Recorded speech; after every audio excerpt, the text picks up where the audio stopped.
It's with great pleasure that I enter in your house today. We are back to the moment of the teaching, and the number of the teaching is the number 3. And the title is The Quran is false, but the Torah is the true one. So that is what I'm going to prove today. So again, I am happy to greet all of you. Okay, let me adjust my clothes. Yeah, this is something that I have to do um, at the beginning of the teaching so that your eyes are not bothered. Your eyes and your, what else? Is there another things than eyes? Okay, Yahushua bless you all. It's the ambassador of Yahushua Elia who enters in your house now. So it's the teaching number 3 that you are following. Okay, let's go. Elia is going to explain that the Quran is false, but the Torah is absolutely true. So why we chose this title? Why I chose this title? Because the book of Quran criticize and blame the truth of the Torah. They say that it is wrong, it is been changed, and so on and so forth. But that is what Elia is going to bring. That are all wrong. So let's say that what they have said is true. So why they should wrote that wrong thing in their book, the Quran? That is not logical at all. So how can you write something wrong in your book? Doesn't that mean that the Quran is false? False double times, because you have wrote something wrong. And if you say we got the truth, so show that truth. But the Sefer Torah is always the Sefer Torah, and there is nothing like wrong or true, but it's only one. And Elia has one. That's why I am saying that.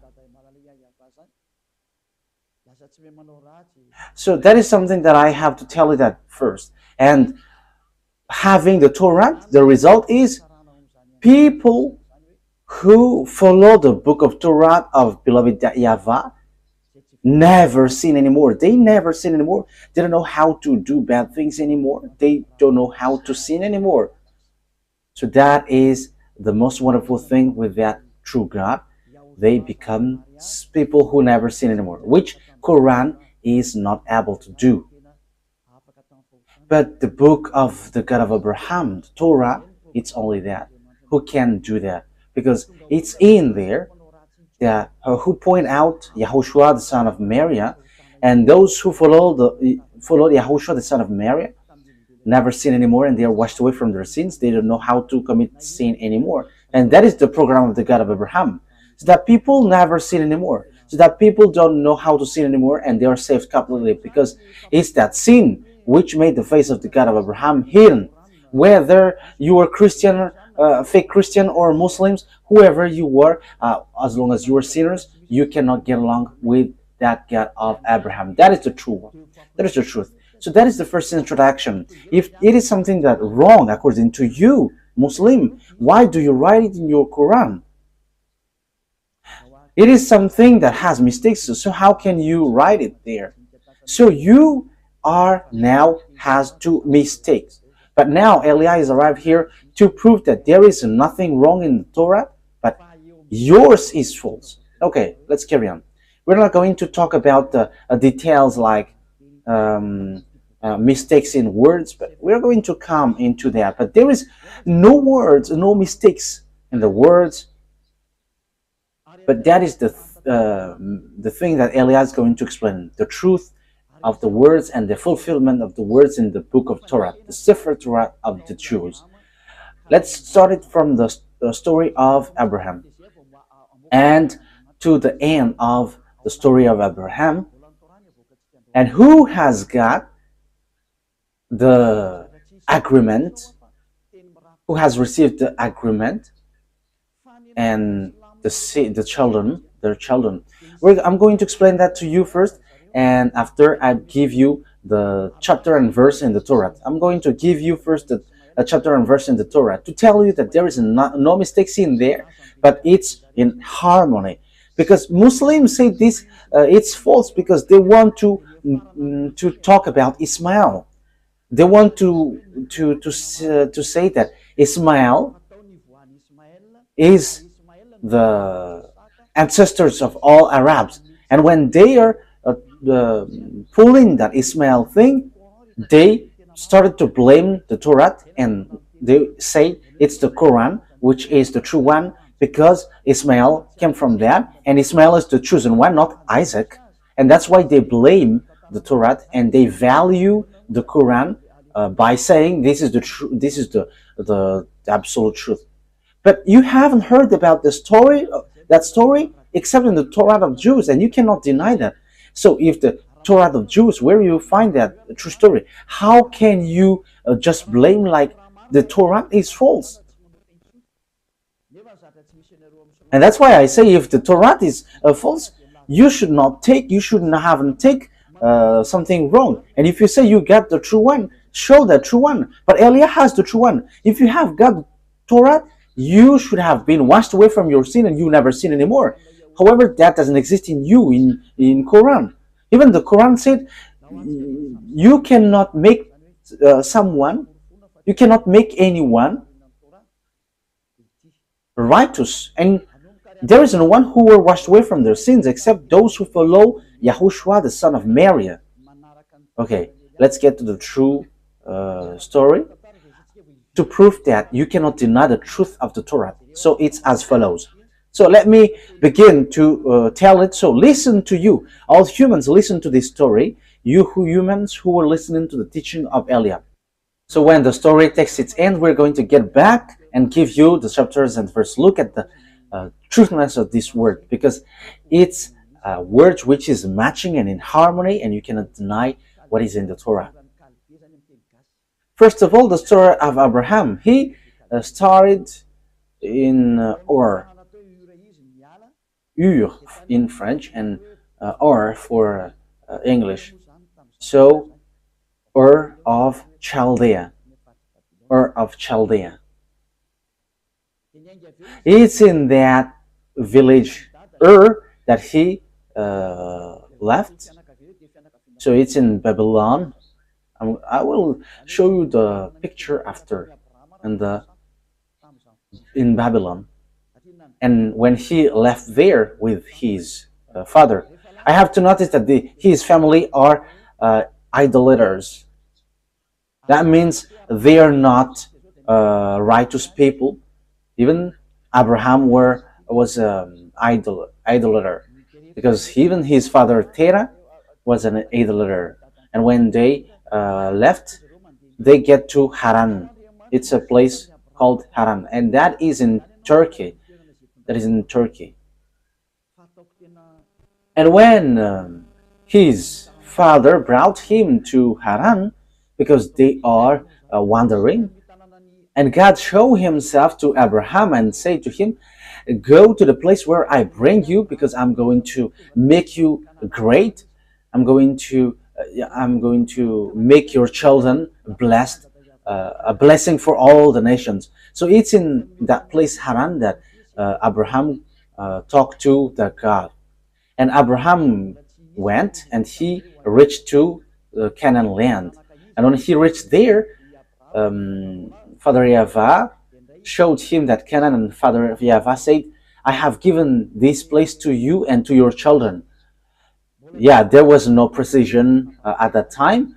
Which children? Because Abraham gave birth to two sons. One is Isaac and one is Ismail. He hasn't got children yet. That declaration has been given to him. And after they went to Egypt, because there was a terrible famine and there is nothing that they can eat. But in Egypt they can find something to eat. So Abraham went to Egypt, and he found Hagar there, because he went there in Egypt. And when the famine has gone away, Abraham went back to Canaan. And when he went back there, he dwelled in Hebron, in a place called Hebron. So that it's where he end his trip. So when that story that that I have told you was finished, God said, "It's through your children that all the blessing for all nations will come." But he hasn't got children yet at that time. So he was like, "Who will receive that blessing? However, I am already old." And Sarah took Hagar at that time, and she said, "Because we cannot have children, and we got a slave woman, so children, have a child with her, and when you got child from her, is going to inherit." So Abraham asked God, "Let Ismael be alive in you to get that inheritance, as you have told me that it's through my children that all the blessing will come up." So Father YAHVAH said, "No, your son Ismael is not going to inherit, but it's through your son, your own son, Isaac, that all the blessing for all the nations will come from." So that is a conversation between God and Abraham. So when time has come, Isaac was born. Yeah, because Ismael was already born before. And it's Isaac that God. Okay, wait.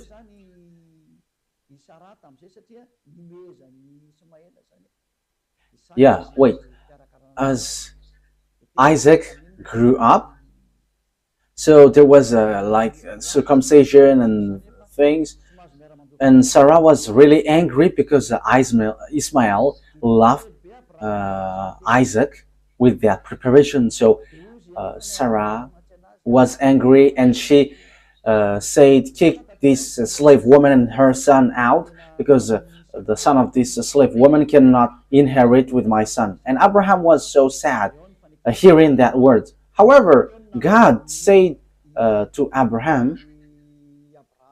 "Obey to what Sarah said, because it's only in Isaac, it's only the children through Isaac that my my agreement goes through." And that's how Abraham kicked out Hagar and Ismail. And when they wander, they get to Beersheba, and that is a desert, and they were lost in the desert. But God saved them, and He gave food, water in this desert. So in this Beersheba, it is below-ish of the Canaan land. So the story goes on. I'm going to give you the words of them. So they went to Parana, and that Parana also it's near, but that is below-ish the Canaan. That is also a desert. So they dwell there, and Hagar and Ismail dwell in. And then the children of Ismail, they dwell in the place between Shur and Havilah. Havilah it's above, it's in the northwest. I mean, it's northeast from Israel. And the Shur is next to Egypt. I'm going to give you the picture. And that is how the story went through Isaac. And when the time has come when Ismael was not there anymore because Sarah has kicked him out, so it's when there is no Ismael anymore that God has brought Isaac in a mountain to test Abraham. Okay, kill your son if you like me. So it's logical that God did that because he wants to make sure, as Abraham was an idolater, if he dares. So the God of Abraham saw that he really loves Isaac, and he didn't let him kill his son, but replace him to a sheep. And God said, because you haven't protected your son, your only son. Yes, God has said only son. So he considered Isaac as an only son. And it's through Isaac that I will bless all the nations. But God said, you have to know that your children will go and will be slave in another nation. But remember that when they come back, they will bring lots of wealth. That is what God said. So what happened when that declaration has been made to Isaac? Yeah, Isaac died. He had two sons, Esau and Jacob. Esau is the elder one and Jacob is the younger one. And God said, I don't need Esau, but I like Jacob. I hate Esau, but I like Jacob. That's what God of Abraham said. And Jacob has received the choice. And after, the children of Jacob is called Israel, and he gave birth to 12 children, where there was Levi and Judah. Moshe came from Levi, and YAHOSHUAH came from Judah, the son of David. A covenant for all people around the world to take away their sins. So that is how the story went. But after, when time has passed, there was another famine, terrible famine in the Canaan. Yeah, it happens in all the nations. But the children of Jacob went to Egypt. Jacob is Israel. When he has a fight with the angels of God, his name becomes Israel. So it's they who went to Egypt because of the famine which hit the land. So it's only in Egypt that they can shelter. So they all went to Egypt with Jacob and with his 12 sons and his wife. So they dwell there, and at the end, they were slaves. And the story continues. You see, it is a following up story. So where is the mistake? So when time has come, because they have been enslaved for 400 years, so the words of God were fulfilled. It's the children of Isaac through Jacob who were enslaved 400 years. And when 400 years have gone, God remembered these children of Israel, which he said, it's through your children that I will bless these nations. So he sent Moshe to get these children of Israel out of Egypt. And that what happens that you cannot deny, and that is in the Quran. You say that it's really the children of Israel that he brought out of Egypt. So you cannot deny that it's Israelites who were enslaved in Egypt, and they came out successfully, and they get to Canaan when they have win against those who dwell in the Canaan land. Because when they get back, there are already lots of people who dwell in the Canaan land. But there are places that they can dwell in Hebron, but they fought against those who already dwell in the Canaan, and they have win against them during the Joshua's era. And Joshua shared the land. Joshua is the soldier of Moshe. So that's how the story went. So here we can see that the God of Abraham said, the Canaan land belongs to Israel, and it's Israel who possess it. No one can have it. What happens is, we can see at the moment we speak, it's because of Muslims, the Quran, who said it. They pull that, and as they say, it's Ismail who were about to be sacrificed and it's all about Ismail. Let me notice Ismail is not Arab, but Ismail is Chaldean, is Babylonian. We know that the state of Babylonian is so strong at that time, where we can find Nebuchadnezzar. They have their own civilization, and it's the children of Ismail, because the children of Abraham is Chaldean, and his mother is Egyptian. So Babylonian, Chaldean, and Egyptian. So there is nothing to do with Arabs. So here, as I said, in Shur, near Egypt, and passed through Assyria, it's a little bit above. So they reached to Havilah, near to Turkey. So that's how Ismail's story went. He didn't get down to Arabs' territory. However, Quran took that, and they say that it's Ismail who is the ancestor of Arabs. And they just have pulled that, and they were like, the Canaan land belongs to them, not anyone else. Okay, so because the children of Israel went back to Israel, and everyone there were losing against them. So it's obvious it's the children of Israel who choose to inherit Israel. So in the side of Ismail, they are wrong by saying that the Canaan land belongs to them. So Canaan is with Cisjordania, Lebanon, Syria, and all around. So that's what happens at the moment. Who fight against children of Israel, and they are not happy towards Israel, children of Israel. So around Israel, they're all Muslim. Okay, let's continue the story. However, when there is a great mistake that children of Israel did, they have worshipped idols.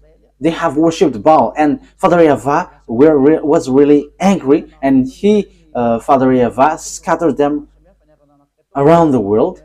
So he sent Nebuchadnezzar to destroy Israel, and Israel was completely destroyed, and they were captives.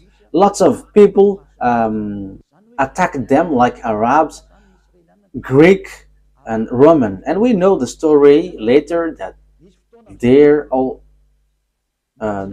was also Hitler who attacked and destroyed Jews, and so on and so forth. So Israel was really destroyed.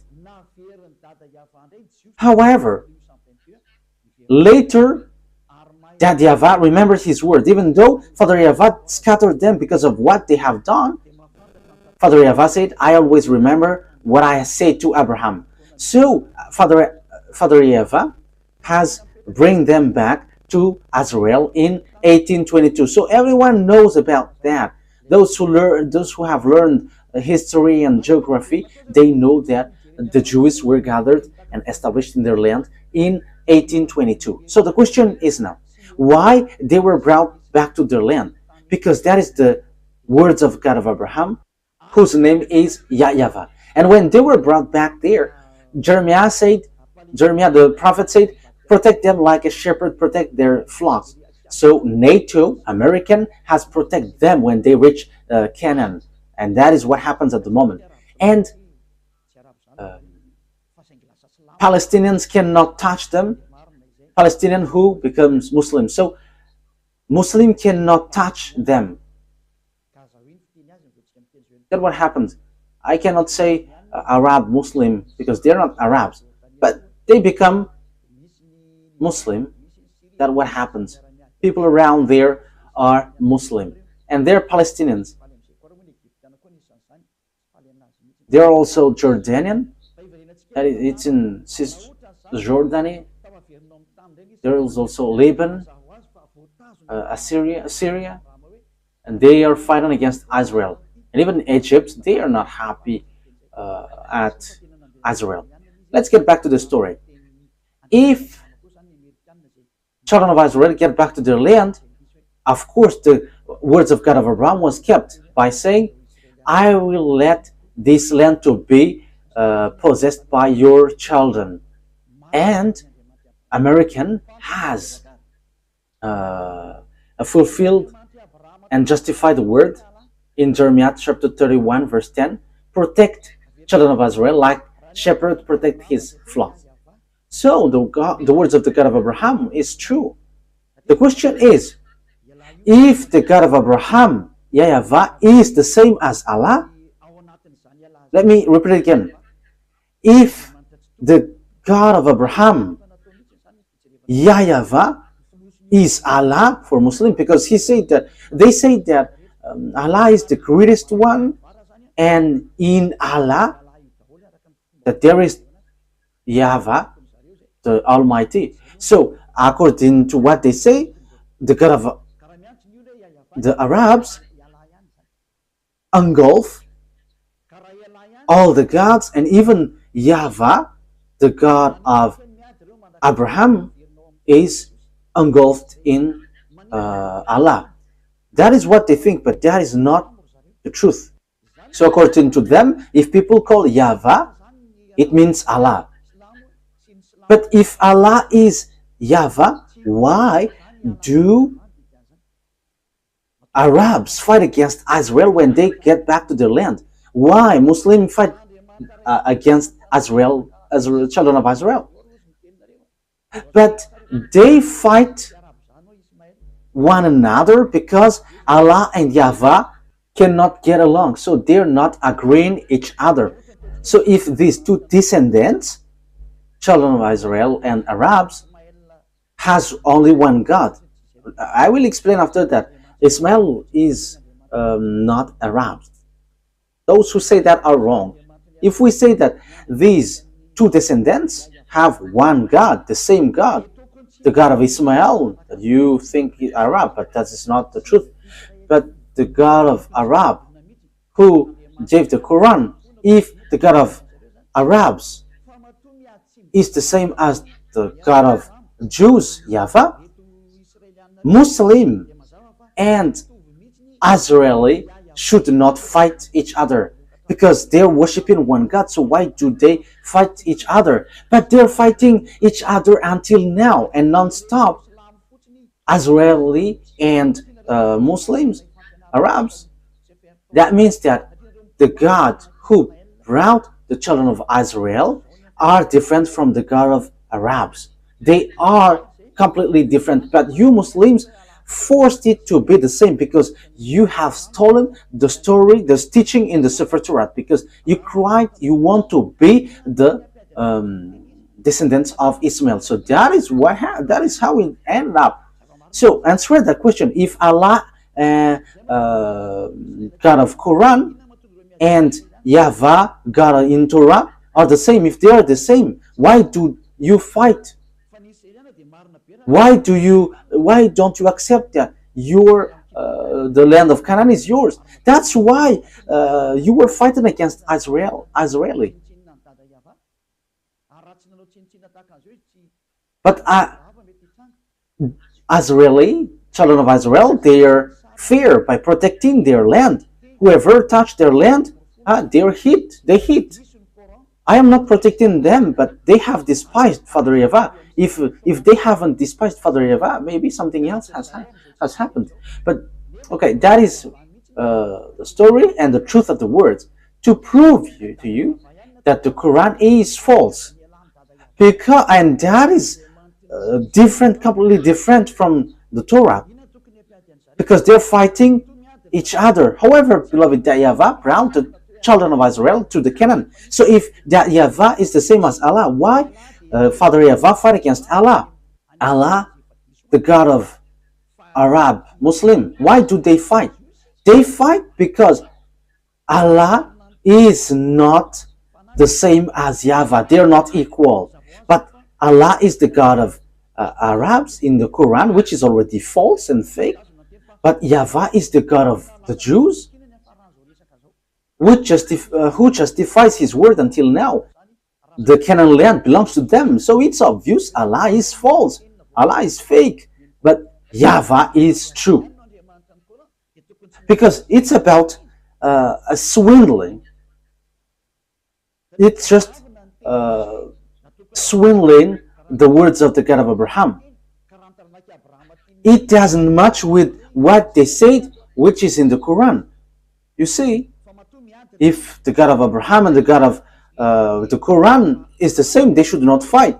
Because you cannot deny what is inside of the Torah. Because it is said the word is made for the descendants of Abraham. So if he put Azrael there, so they should not fight. But they fight because the God of Muslim is not YAHVAH, but Allah. And YAHVAH is the God of Azrael.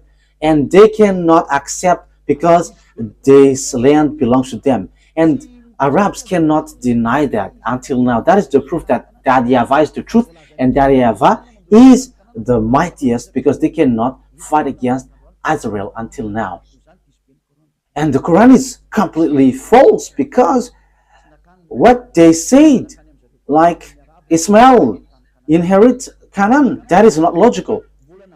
But and now Israel is really established, and until now. So Quran is completely false, because the words of God didn't get to the Quran, like in Arabs got the Canaan land, but the Canaan land belongs to Israel, and even Israelites get back to their land in 1822. So it's been 200 years ago. It's 200 years ago.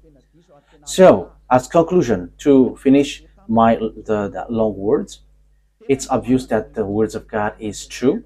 The Sefer Torah of Jews is the true one, but the Quran of Arab Muslim is false, and it's a thief. And the dangerous thing is they have erased the words of God in the Torah, and they have created a new book. We're going to talk about them.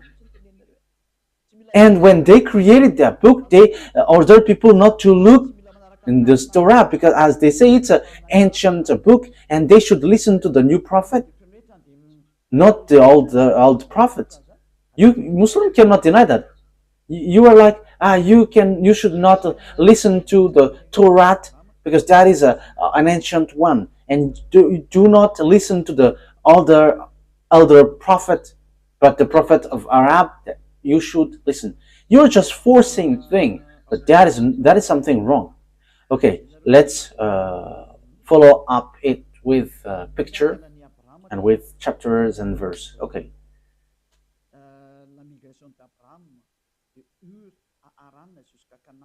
Okay, I'm going to show you pictures, and it's after then that you...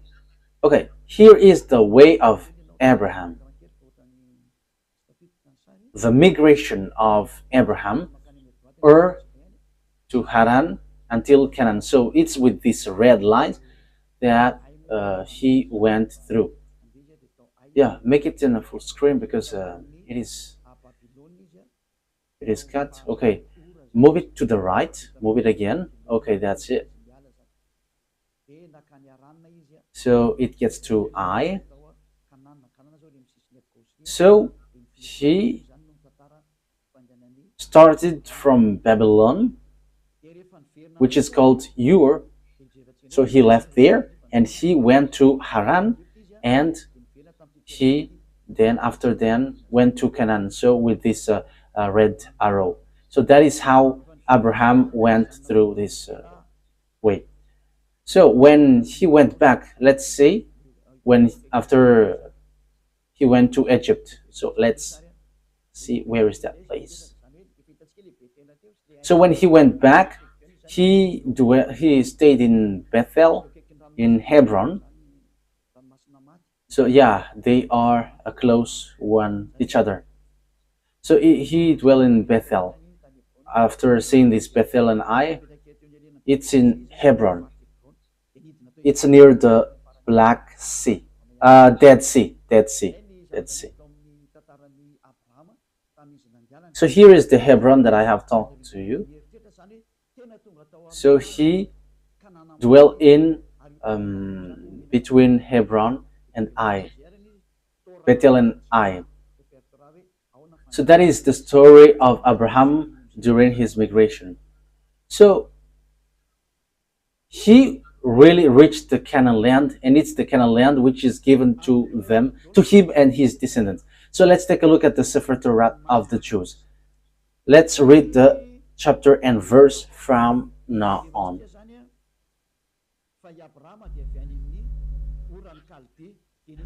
So you can take down this chapter and verse to explain the true words. We're going to see that Abraham is from the Ur of Chaldea. Genesis 11:31. Genesis 11:31. So you take down when that story is clear. Yeah, it must be told as story so that you understand well the thing. Terah took his son Abraham, his grandson Lot, son of Haran, and his daughter-in-law Sarai, the wife of his son Abraham, and together they went out from Ur of the Chaldean to go to the Canaan. But when they came to Haran, they settled there. So that is what I have shown to you. So Haran is next to Turkey. So that is it. Okay. So when Abraham get to Haran, Father YAHVAH called him to get down to the place which is given to him, which is the Canaan. So let's read Genesis 12, verse 1 to 5. Genesis 12, 1 to 5. YAHVAH had said to Abraham, "Go from your country, your people, and your father's household to the land I will show you. I will make you into a great nation." So 1 to 5. "And I will bless you, I will make your name great, and you will be a blessing." So you will be a blessing. So it's through his descendants that this world will be blessed. "I will bless those who bless you, and whoever curses you, I will curse. And all people on earth will be blessed through you." So that is blessing for the people around the world. So Abraham went as YAHVAH had told him, and Lot went with him. Abraham was 75 years old when he set out from Haran.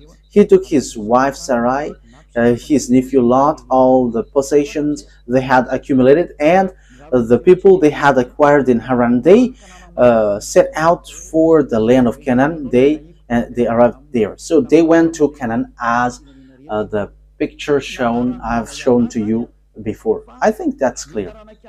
I think that is already clear for all of you. So they went to Canaan. They reached Canaan according to what God said.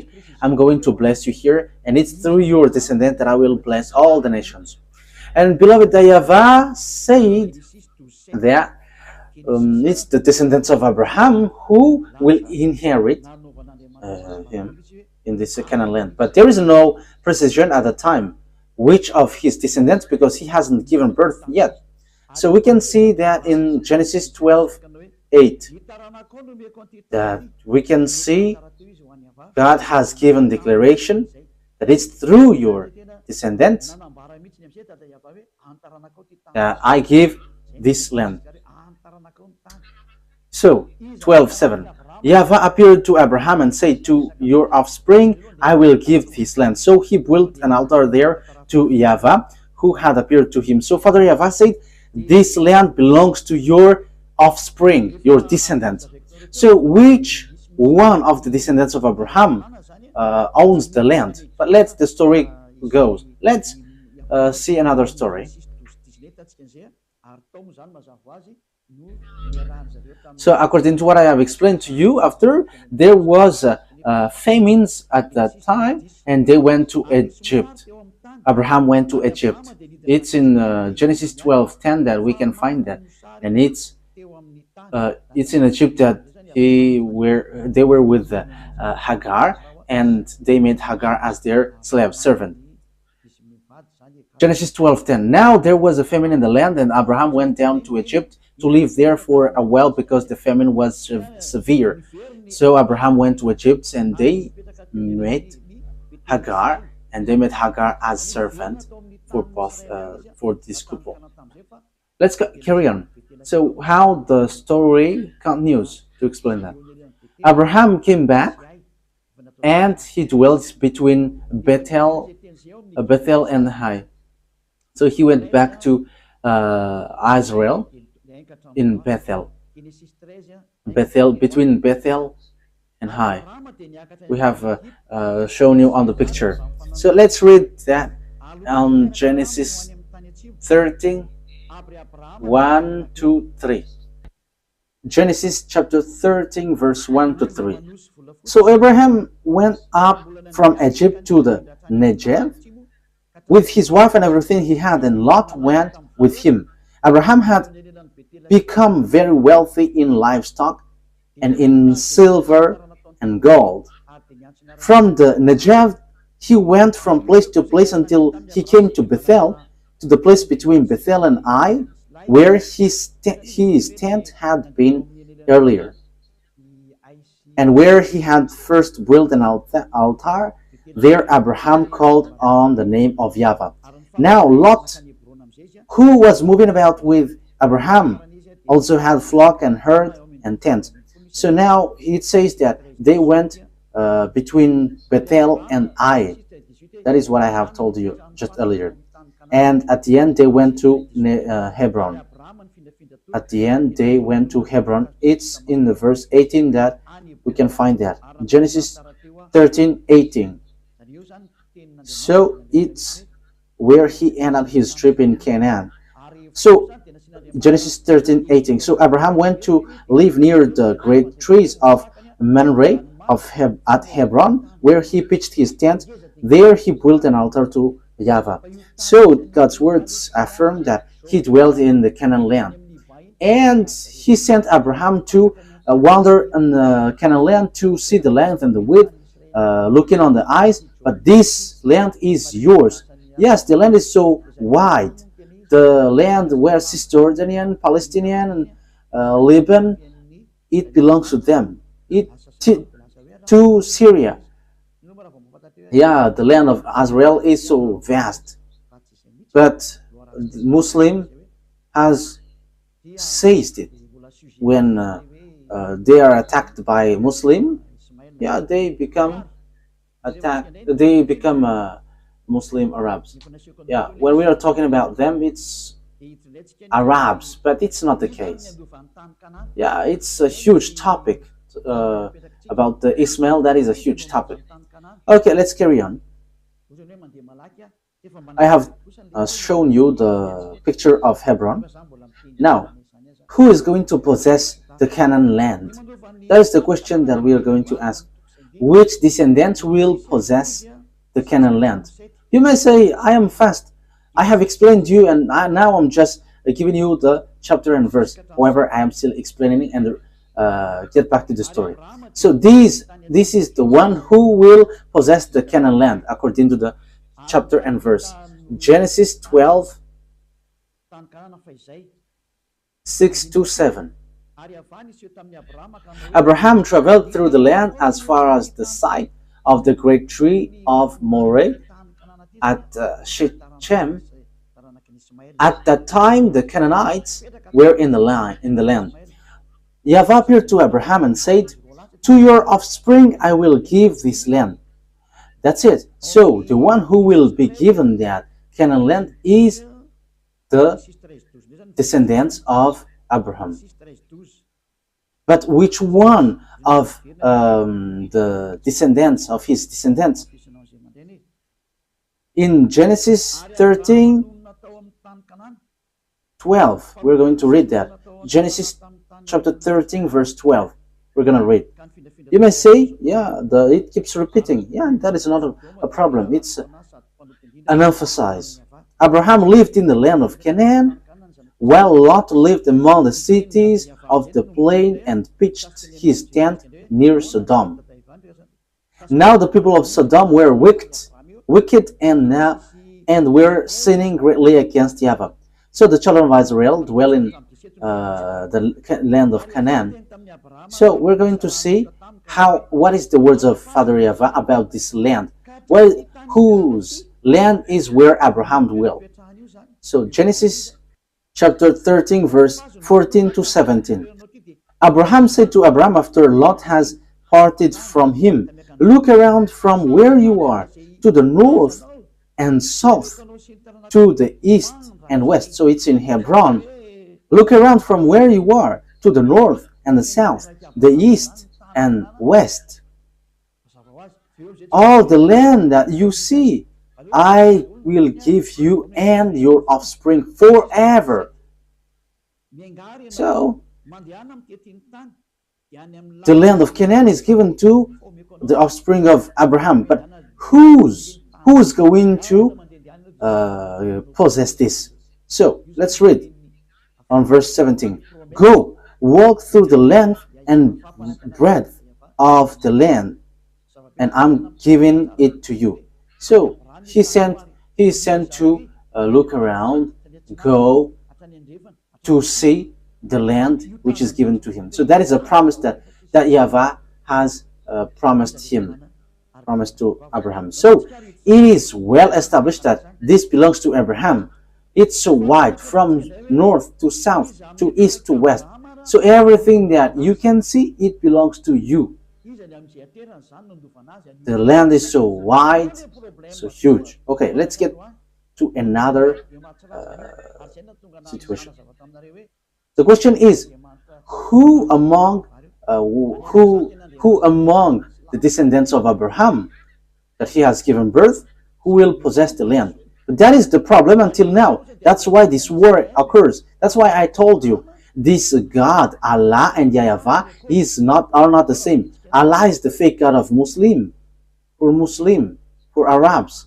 I have told you, I have proved you how he is wrong. And I have given you also the God of Abraham, which goes through Isaac and Jacob. So let's continue the words. So whose descendants will possess this? Genesis 15. We're going to read the verse 4 first.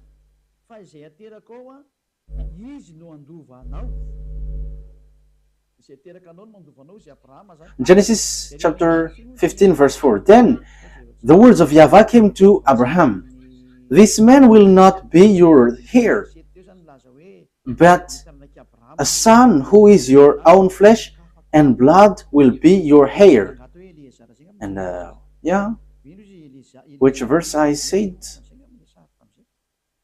So Genesis 15:7 said that it's the descendants of Abraham will take this as possession, will be his heir, not someone else. Yeah. We're going to read the verse 2. But Abraham said, Sovereign YAHVAH, what can you give me, since I remain childless, and the one who will inherit my estate is Eliezer of Damascus?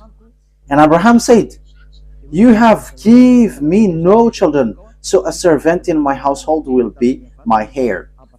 Then YAHVAH said, No, he's not going to be your heir, but it's your own son who will be your heir. So, his heir, according to the words of God that we are going to read, it's Isaac. We're going to read the Sefer Torah of Jews. It's Isaac who is going to be his heir. So God has established well that it's Isaac who is going to be your heir. Genesis chapter 17, and which verse? 19, verse 19. We're going to read, and 21. Genesis chapter 17, verse 19 to 21. Then God said, Not at all, but your wife Sarah will bear you a son, and you're going to call him Isaac. Okay, let's read from above. Verse 17. Abraham fell face down. He laughed and said to him, Will a son be born to a man 100 years old? Will Sarah bear a child at the age of 90? And Abraham said to God, if only Ishmael might live under your blessing. Because Ishmael was already born. Then God said, no, your wife Sarah will bear you a son. At the time, Sarah hasn't got a son yet. And you will call him Isaac. I will establish my covenant with him as an everlasting covenant for his descendants after him. So the words of the God of Abraham is so clear here that it's in Isaac who received the covenant, and he's going to establish the covenant in the children, in the descendants of Isaac. So it's obvious that Ishmael is being kicked out here. He's being rejected. He's being kicked out here. Let's see another words about that to justify the words in Genesis chapter 21. Wait a moment. Let's add the Genesis 17:21. But my covenant I will establish with Isaac from Sarah will bear to you by this next time year. So Sarah hasn't got a son yet, that he said, I will give my covenant to Isaac, but no one else. So let's read that. It's in Genesis 17:18 that God has kicked out Ishmael. Genesis 17:18. And Abraham said to God, if only Ishmael might live under your blessing. Then God said, no, but your wife Sarah will bear you a son.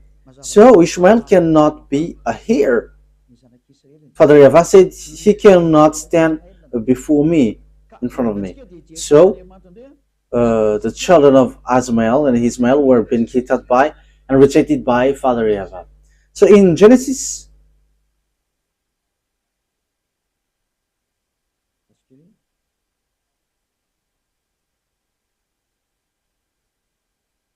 wait a moment.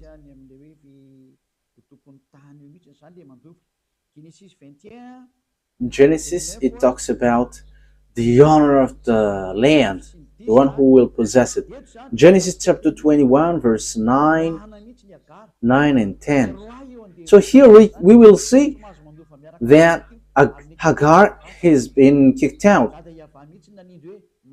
Kicked this slave woman and her son out because he cannot be here with my son. And God of Abraham agreed with that. That is what the Sefer Torah said. And it's really the children of Isaac which get to the Canaan land. And there is nothing to do with Ishmael. And we can see also that those who were slaved 400 years in Egypt was the children of Isaac, not the children of Ishmael. So Genesis 21 verse 9 to 10. But Sarah saw that the son whom Hagar the Egyptian had born to Abraham was mocking. And she said to Abraham, get rid of that slave woman and her son, for her woman's son will never share in the inheritance with my son Isaac. Yeah, Ishmael laughed at Isaac, and Sarah was angry, and she kicked them out. But Abraham was not okay with that. But immediately the God of Abraham entered in stage by saying, follow that word because that is the true one. So if we have listened to that story, how can we falsify something